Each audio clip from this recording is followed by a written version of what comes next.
So, ang ating ulam for today I sleep and then hit mommy. Do you love me? Yes, I love you also. I love you.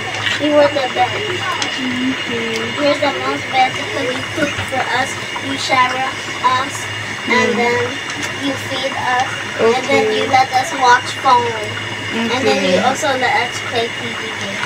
Okay, baby. And then ito yung isa, guys.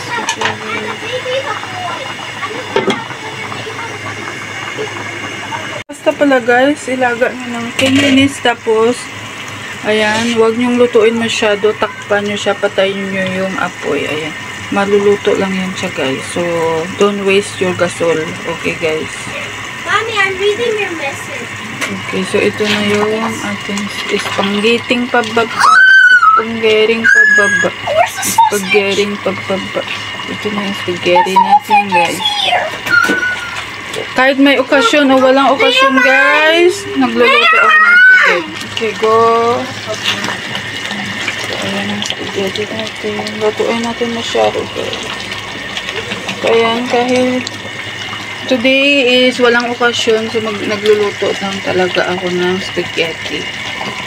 Kasi nag-crave ako ng spaghetti. Buntis ang lola niya, guys. Char! Hindi ako buntis eh. Kapagod. Baka hindi ako makatrabaho next year pag buntis na naman ang lola niya. So, no to buntit-buntit na, guys. Kasi injection tayo. Bawal na.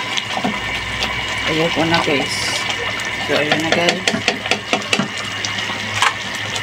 Guys, ang aming spaghetti. So, that's my total. Ayan. Can you just put more? Let's go. Not too much, oy. Gusto niya ng, maanghang na spaghetti. Okay. So, ayan ang babies. Okay. Hello, baby. How's your spaghetti? It's hot, okay?